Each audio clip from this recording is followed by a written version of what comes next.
Hello दोस्तों, स्वागत है आपका फिर से अपने यूट्यूब चैनल गौरव एडुकेटर में। दोस्तों, जो आज का हमारा टॉपिक होने वाला है ना, बहुत ही बेस्ट टॉपिक आपके लिए लेकर आया हूँ। बांग्लादेश में लोकतंत्र कैसे आया था और बांग्लादेश कैसे बना था।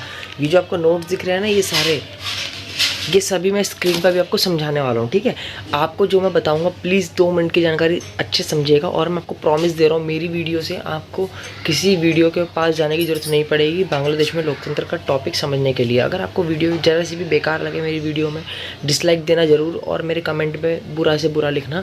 मैं आपको लेकिन वचन दे रहा हूँ, प्रॉमिस देता हूँ कि मेरी वीडियो के माध्यम से आप बांग्लादेश में लोकतंत्र पूरा टॉपिक समझ पाओगे। जो भी 11th-12th के बच्चे हैं या फिर जो भी कॉलेज के स्टूडेंट हैं, उनको बांग्लादेश का लोकतंत्र आज इस वीडियो से समझ आ जाएगा। प्रॉपर फुल वीडियो एक्सप्लेन होगा इस वीडियो में। चलो स्क्रीन पे चलते हैं। तो चलिए दोस्तों शुरू करते हैं, बांग्लादेश में लोकतंत्र कैसे आया था और बांग्लादेश कैसे कब बना।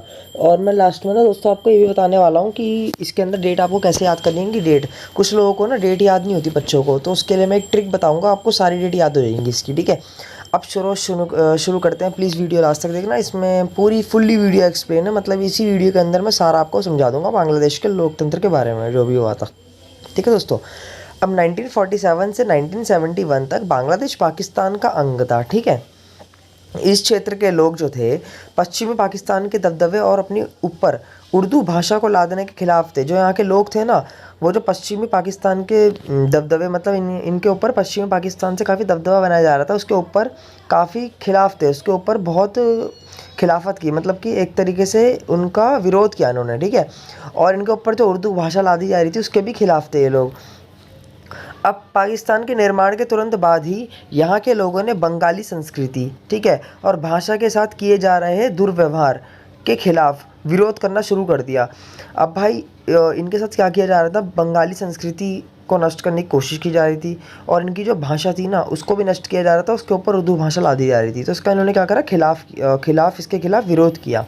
ठीक है, अब पश्चिमी पाकिस्तान के प्रभुत्व के खिलाफ, प्रभुत्व मतलब होता है दबदबा, जैसे कि मैं तुम्हारे ऊपर कोई दबदबा बनाऊँ, या फिर जो होता नहीं है एक प्रिंसिपल का खौफ होता है स्कूल में, दबदबा होता है, वैसी पश्चिमी पाकिस्तान के प्रभुत्व के खिलाफ जन संघर्ष का नेतृत्व शेख मुजिबुर रहमान जी ने किया। ठीक है, अब जो पश्चिमी पाकिस्तान था ना, उसके खिलाफ किसने वो करा नेतृत्व जनसंघर्ष का, वो थे शेख मुजिबुर रहमान। इन्होंने इनका वो करा था, नेतृत्व किया था। ठीक है, इसके खिलाफ जितने भी लोग थे, जैसे जो लोग इनका विरोध कर रहे थे ना, उनके जो लीडर थे वो थे शेख मुजिबुर रहमान। ठीक है, उन्होंने पूर्वी क्षेत्र के लिए स्वतंत्रता की मांग करी। अब उन्होंने क्या करा, जो पूर्वी क्षेत्र था ना उसके लिए स्वतंत्रता की मांग करी थी इन्होंने। ठीक है, जो पूर्वी क्षेत्र था उसके ऊपर भाषा लादी जा रही थी ना उर्दू की पश्चिमी क्षेत्र से, और उनकी संस्कृति को भी नष्ट किया जा रहा था। तो उन्होंने क्या बोला, हमारा पूर्वी क्षेत्र जो है उसको स्वतंत्र किया जाए, उसको मांग करी अलग करने की। शेख मुजिबुर रहमान के नेतृत्व वाली पार्टी का नाम था आवामी लीग। ठीक है, अब इसको याद कर लेना, जो शेख मुजिबुर रहमान थे ना, उनके जो नेतृत्व की पार्टी थी उसका नाम था आवामी लीग। ठीक है, को 1970 के चुनाव में पूर्वी पाकिस्तान की सारी सीटों पर विजय मिली। ठीक है, अब जो 1970 के चुनाव हुए थे ना, उसमें पूर्वी पाकिस्तान की सारी सीटों पर उन्हें क्या मिली, विजय मिली। ठीक है, क्योंकि वो पूर्वी पाकिस्तान के समर्थ कर रहे थे, उनका नेतृत्व भी वही कर रहे थे वो। लेकिन सरकार पर पश्चिमी पाकिस्तान के नेताओं का दबदबा था। लेकिन जो सरकार थी मेन, उसके ऊपर किसका दबदबा था, पश्चिमी पाकिस्तान के लोगों का। ठीक है, या फिर नेताओं का कह सकते हैं। जो लोग थे वहाँ के और नेता होते, उन दोनों ही लोग काफ़ी सपोर्टिव थे। लेकिन जो पूर्वी लोग थे उनके साथ भेदभाव किया जा रहा था, उनकी भाषा को जबरन हटाया जा रहा था, उनकी बंगाली संस्कृति को नष्ट किया जा रहा था। शेख मुजिबुर को गिरफ्तार कर लिया गया था। ठीक है, जनरल यहिया खान के सैनिक शासक में पाकिस्तान सेना ने बंगाली जनता के आंदोलन को कुचलने की कोशिश की। ठीक है, अब ये याद रखना, जनरल यहिया खान के सैनिक शासन में, इनका ये सैनिक शासन, ठीक है, इनके सैनिक शासन में पाकिस्तानी सेना ने बंगाली जनता के आंदोलन को कुचलने की कोशिश करी। जो बंगाली जनता थी ना, जो बंगाली संस्कृति जिनकी, जो पूर्वी लोग थे, उनके आंदोलन को कुचलने की कोशिश करी।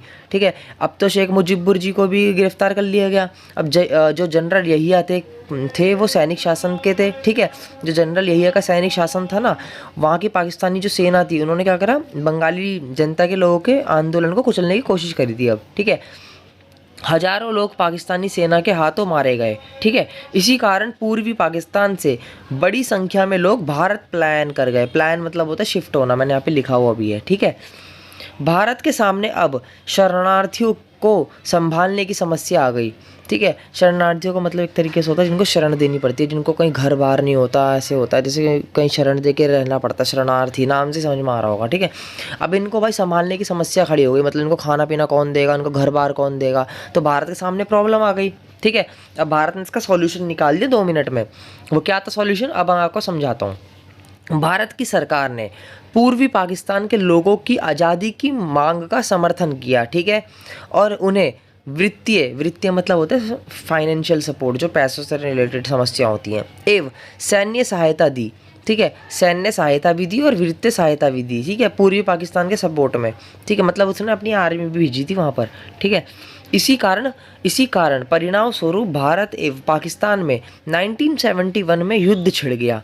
ठीक है, अब जब भाई भारत के अंदर लोगों ने पलायन कर लिया, पूर्वी पाकिस्तान के लोगों ने, ऐसे में भारत क्या करेगा भाई, भारत भी सोचेगा ना कि यहाँ पर इतने लोग आ गए हैं, इनकी समस्या क्या है। इनकी समस्याओं को समझते हुए भारत ने अपने पूरी सैन्य सहायता दी, उन लोगों को पूरा फाइनेंशियल सपोर्ट किया, वित्तीय सहायता भी दी अपनी, और इसी कारण वहाँ पर क्या हो गई, अब पाकिस्तान के में लड़ाई छिड़ गई इनकी, भारत और पाकिस्तान की। ठीक है, वो कब हुई थी, 1971 में ये युद्ध छिड़ गया, बहुत बड़ा युद्ध हुआ। ठीक है, युद्ध की समाप्ति पूर्व पाकिस्तान में पाकिस्तानी सेना के आत्मसमर्पण, अब क्या हुआ भाई, जब युद्ध खत्म हुआ ना, तो पाकिस्तानी सेना ने क्या करा, आत्मसमर्पण कर लिया, तथा एवं स्वतंत्र राष्ट्र बांग्लादेश के निर्माण के साथ हुई। अब भाई पाकिस्तान ने क्या करी, हार मान ली पश्चिमी पाकिस्तान ने, और उसने क्या करा, पूर्वी जो लोग थे उनको स्वतंत्र राष्ट्र की मांग मान ली उन्होंने हाथ जोड़ लिए कि भाई हम हार मानते हैं, हम हार गए। मतलब जब भारत का युद्ध हुआ तो भारत से उन्होंने आत्मसमर्पण कर लिया अपना। ठीक है, और उसने एक नया देश बना दिया, बांग्लादेश। ठीक है, जो पूर्वी पाकिस्तान के लोगों का था। अब बांग्लादेश ने अपना एक संविधान बनाकर उसमें अपने को एक धर्मनिरपेक्ष, लोकतांत्रिक और समाजवादी देश घोषित करा। ठीक है, अब याद रखना, बांग्लादेश ने अपना एक संविधान बनाकर उसमें अपना एक धर्मनिरपेक्ष, लोकतांत्रिक और समाजवादी देश घोषित कर लिया। ठीक है, लेकिन 1975 में शेख मुजीबुर रहमान ने संविधान में संशोधन करा दिया। ठीक है, अब जो शेख मुजीबुर रहमान थे ना, उन्होंने थोड़ी सी चालाकी चल दी, थोड़ा सा उनका माइंडसेट चेंज हो गया। जब वो जेल से बाहर भी आ गए, भारत ने सब कुछ कर दिया, वो जेल से बाहर आ गए, उन्हें गिरफ्तार कर लिया गया तो वो भी छूट गए। अब उन्होंने 1975 में थोड़ा दिमाग चलाना शुरू कर दिया। ठीक है, शेख मुजीबुर जी ने संविधान में संशोधन कर दिया। ठीक है, और संसदीय प्रणाली की जगह अध्यक्षात्मक प्रणाली को मान्यता दे दी। ठीक है, उन्होंने कह दिया कि भाई जो संसद में जो मीटिंग होती है, संसदीय प्रणालियाँ जो भी चलती है संसद, तो पूरी संसद की बैठक बिठाकर वो हटाकर उन्होंने अध्यक्षात्मक प्रणाली कर दी। ठीक है, शेख मुजीबुर रहमान ने अपनी पार्टी अवामी लीग को छोड़कर अन्य सभी पार्टियों को ख़त्म कर दिया। सबसे बड़ी गलत बात हुई, अपनी पार्टी को बचा लिया और सारी पार्टी ख़त्म कर दी। ठीक है, इससे संघर्ष की स्थिति बनी। ठीक है, अब क्या हुआ, अगस्त 1975 में सेना ने उनके खिलाफ बगावत की, मतलब क्या, आंदोलन किया। ठीक है, मतलब लड़ाई शुरू कर दी, और इस नाटकीय तथा त्रस्त घटनाक्रम में शेख मुजीबुर रहमान सेना के हाथों मारे गए। ठीक है, लेकिन बांग्लादेश की जनता जल्दी ही लोकतंत्र के समर्थन में उठ खड़ी हुई। आंदोलन में छात्र आगे चल रहे थे। ठीक है, मतलब जब बांग्लादेश की जनता जल्दी ही लोकतंत्र के समर्थन में फिर से खड़ी हो गई, और इस आंदोलन में छात्रों ने बढ़ चढ़ के हिस्सा लिया था काफ़ी ज़्यादा। इसके समय के बाद, ठीक है, इसके समय के बाद जनरल इरशद थे, नाम याद रखना, जनरल इरशद 5 साल के लिए राष्ट्रपति बने। ठीक है, निर्वाचित हुए। जनता के व्यापक विरोध के आगे झुकते हुए जनरल इरशद को राष्ट्रपति के पद से 1990 में हटना पड़ गया। ठीक है, अब 1991 में चुनाव हुए दोबारा से। ठीक है, इसके बाद से बांग्लादेश में बहुदलीय चुनाव पर आधारित प्रतिनिधि मुल्क लोकतंत्र कायम है। ठीक है, अब 1991 में जो चुनाव हुए थे ना, ठीक है, बहुदलीय चुनाव पर आधारित जो भी चीज़ हुआ था, मतलब जो भी चुनाव हुए, उसी समय से अब बांग्लादेश में लोकतंत्र कायम है। ठीक है, ये पूरा टॉपिक ख़त्म हो गया। 1991 लास्ट था जब चुनाव हुए थे बांग्लादेश में, हमारे लोकतंत्र जिससे कायम हुआ था, मेन लोकतंत्र जब कायम होने लग गया था। ठीक है, कह सकते हैं ये एक समरी है, छोटी सी डेट याद करवाने के लिए बता दूँ। 1947 टू 1971, 47 में वो पाकिस्तान और बांग्लादेश एक थे, फिर 71 में अलग हो गए थे जब युद्ध हो गया था।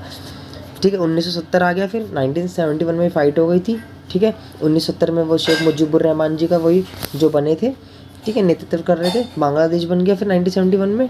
और 1975 में चेंजेस हो गए थे संविधान में, कुछ चेंज कर दिए थे मुजीबुर रहमान जी ने।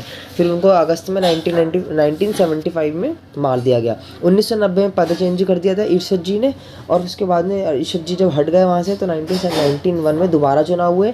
फिर वहाँ पे आज तक लोकतंत्र कायम है हमारे देश में, बांग्लादेश में, सॉरी, ठीक है। आपको वीडियो समझ में आ गई होगी आई होप, और इसका स्क्रीनशॉट ले लीजिए और इसको कॉपी में नोट डाउन कर लीजिए। अगर आपको वीडियो पसंद है तो दोस्तों में शेयर करो, वायरल कर दो पूरी हर जगह ऑल ओवर इंडिया, ठीक है। चलो दोस्तों, मिलते हैं अगली वीडियो, तक के लिए जय हिंद, वंदे मातरम।